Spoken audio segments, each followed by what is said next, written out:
مساء الخير عليكم يا حلوين، ازيكم عاملين ايه؟ مكملين مع بعض الصينية اللي احنا عملناها بتاعة المشاوي. هناخد النهاردة بقى منها الفراخ المشوية اللي متقطعة شيش. ازاي فرخة هتكفي 8 تفراد، هوريكي ازاي هقطعها ان هي تكفي 8 تفراد. ازاي تعمليها لونها زي المشاوي من غير شواية ولا شواية فرن ولا شواية كهرباء ولا حتى شواية فحم. عملنا حبة حلوين، فرخة كاملة متكاملة جنب اللحوم التانية اللي احنا كنا عاملينها الكفتة والطرب والبومبار. هتكفي معاكي 8 افراد. تمام كده. لو انتي مش عارفة ازاي هتطلعيها باللون ده وتبقى متكرملة كده، تعالي اقولك بسرعة. بس ما تنسيش اللايك والشير والاشتراك في القناة علشان ينزلك كل الفيديوهات الباقية بتاعت صينية المشاوي اللي احنا عملناها مع بعض الفيديو اللي فات. يلا نبدأ كده ونشوف الفرخة بتاعتنا عبارة عن ايه. بص السلطات شكلها تحفة بجد بجد، كانت عزومة مش متعبة جدا ووقفتها بسيطة وكمان مش مكلفة نسبيا بالعزومات التانية. يلا بقى تعالي هاتي فرختك وتعالي اقولك هنعمل ايه. اول حاجة فرخية كبيرة 2 كيلو او 2 كيلو وشوية. تمام كده، عشان احنا هنعمل فرخة واحدة بس. الاول هشطفها شطفة على السريع لان انا كده كده هقطعها ما يقرب عن 10 قطع تقريبا. اول حاجة هفصل الوركين عن بعض. اهم حاجه تجيبي سكينه تساعدك في الموضوع ده وتكون حاميه، علشان السكينه دي بجد تعبتني وارهقتني جدا. انا مش هرمي حاجه من الفرخه بتاعتنا يا جماعه، الدنيا بقت غاليه جدا. واحنا كلنا بنمصمص الفراخ وما ينفعش يعني الزمن اللي احنا فيه ما ينفعش نقول دي وحشه ودي ما فيهاش لحم ودي ما فيهاش من دهن. فاحنا هنستخدم الفرخه كلها على بعضها. الصدر اللي عندي ده هقسمه نصين كده اهو، وبعد كده هقسم الحته الواحده 3 حتت. اجمل حته فيها الحته الاولانيه ديت اللي كلنا بنتخانق عليها، ودي كمان برضو حلوه ما بيبقاش فيها عظم كتير. المهم الحته دي بقى هشيل منها الدبوس، وبقت الحته الصدر الواحد قطعته 4 قطع، ده عشان احنا فرختنا كبيره. تمام كده. وبعد كده اما الناحيه دي بقى يعني هحس ان هي كبيره، هعمل الرقبه طبعا لوحدها مش هرميها، هتتحط مع التتبيله وهتتسوى برضو احنا بنمصمصها. هعمل الصدر ده عن 3 حتت، ادي 4 لوحديهم والاربعه التانيين بقى عندنا كام حتت؟ 8 حتت. 8 حتت. وبعد كده اهي الدبوسه سوري العراضه الواحده تتقطع حتتين، كتف ودبوسه، بقت عندنا 12 قطعه من فرخيه كبيره.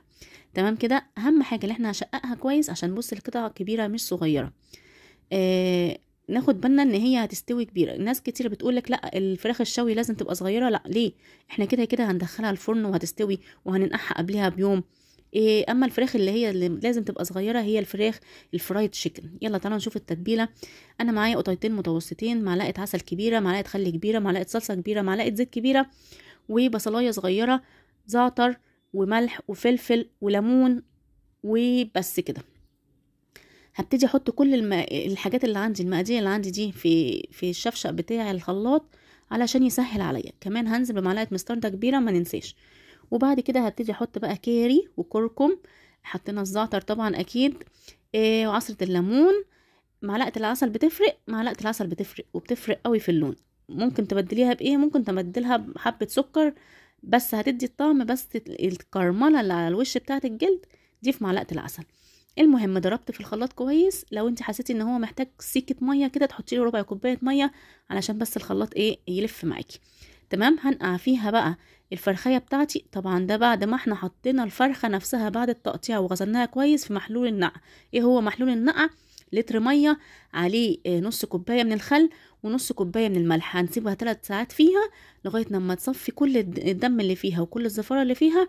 بشطفها كويس واسيبها تنزل ميتها، وبعد كده بحطها في التتبيله بتاعتي. بيت الحاجه بتاعتنا قد ايه في التلاجة؟ ليله كامله.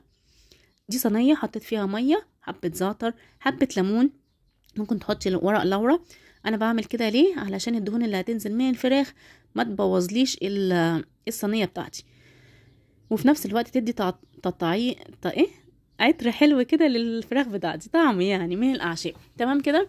الخشبه او سوري الشبكه بتاعتي دي بتاعه المايكرويف. تقدري انت تحطي على الشبكه بتاعه البوتاجاز عادي خالص جدا وتحطي من تحتها صينيه.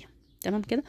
ما ننساش ان احنا هنطلع الفرخه بتاعتنا قبل ما نحطها في الفرن بساعه او ساعه ونص، وفي نفس الوقت مشغلين الفرن سخن قوي. هتنزل كل الكميه بتاعتها، وبعد كده هعمل فحمايه قرب ما تستوي واحطها على النار وحبه زيت، وكانت عندي احلى فراخ.